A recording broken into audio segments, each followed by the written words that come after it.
بسم اللہ الرحمن الرحیم۔ شروع اللہ کے نام سے جو بڑا مہربان نہایت رحم کرنے والا ہے۔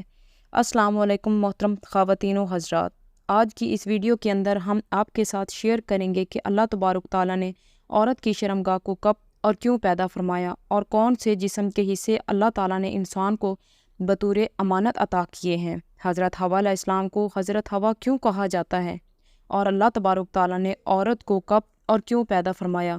حضرت حوا علیہ السلام کو تمام انسانوں کی اماں کیوں کہا جاتا ہے۔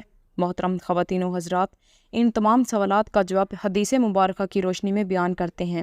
آپ سب سے گزارش ہے کہ اگر آپ کو ویڈیو پسند آئے تو ویڈیو کو لائک، شیئر اور سبسکرائب کریں۔ محترم ناظرین، حضرت حوا دنیا کی وہ پہلی عورت ہیں جن کو اللہ تبارک تعالیٰ نے جنت میں تخلیق فرمایا، اور یہ حضرت آدم علیہ السلام کے بعد دوسری اور بشری مخلوق ہیں، کیونکہ حضرت حوا سے آگے بشری مخلوق چلی، اس لیے انہیں تمام انسانوں کی ماں کہا جاتا ہے۔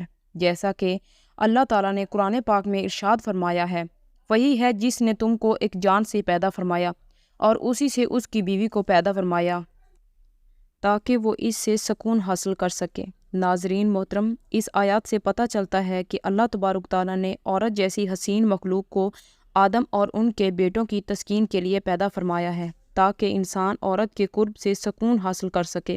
آیات میں آتا ہے کہ حضرت آدم علیہ السلام جنت میں اکیلا پن محسوس کرتے تھے، کیونکہ جنت میں آپ کی جنس کے علاوہ کوئی مخلوق موجود نہ تھی۔ فرشتے موجود تھے جو کہ نوری مخلوق تھے۔ ناظرین محترم، پھر ایک دن حضرت آدم علیہ السلام سوئے ہوئے تھے۔ اللہ تعالیٰ نے ان کی بائیں پسلی سے حضرت حوا علیہ السلام کو پیدا فرمایا۔ جب حضرت آدم علیہ السلام بیدار ہوئے تو اپنے پاس حسین و جمیل عورت کو پایا، اور حضرت حوا علیہ السلام سے پوچھا کہ تو کون ہے اور تجھے اللہ تبارک تعالیٰ نے کس طرح اور کیوں پیدا فرمایا۔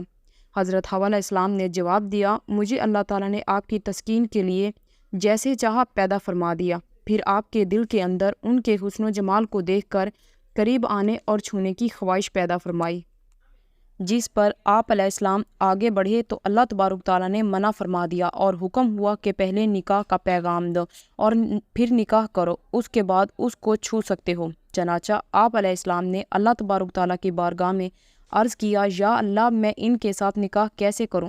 اللہ تبارک تعالیٰ نے ارشاد فرمایا کہ تم ان سے نکاح کرنے کے لیے میرے پیارے حضور پاک صلی اللہ علیہ وآلہ وسلم پر درود پاک پڑھو۔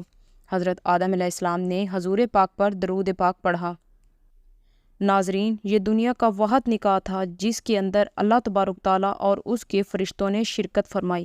جب نکاح ہو چکا تو حضرت آدم علیہ السلام نے حضرت حوا علیہ السلام سے کہا کہ آپ میری طرف چل کر آتی ہیں یا پھر میں آپ کی طرف چل کر آؤں؟ تو انہوں نے کہا کہ آپ چل کر آئیں۔ یہی وجہ ہے کہ آج بھی حضرت آدم علیہ السلام کے بیٹے عورت کی طرف چل کر جاتے ہیں۔ اگر حضرت آدم علیہ السلام خود چل کر نہ جاتے تو شاید آج بھی عورت مرد کے پاس چل کر آتی۔ محترم ناظرین، اسی سبب سے بعض لوگوں کا یہ کہنا ہے کہ دنیا کے تمام مردوں کے اندر ان کے باپ حضرت آدم علیہ السلام کی طرح عورت کے قریب ہونے، ان کو چھونے اور اس کے قرب سے لذت پانے کی خواہشات پیدا ہوتی ہے، اور چونکہ یہ نکاح کے بغیر حرام ہے، اسی وجہ سے نامحرم کا عورت کو دیکھنا حرام قرار دیا گیا ہے، اور اس کے ساتھ تنہائی کو بھی حرام قرار دیا گیا ہے، کیونکہ یہ چیزیں انسان کی فطرت کے اندر داخل ہیں۔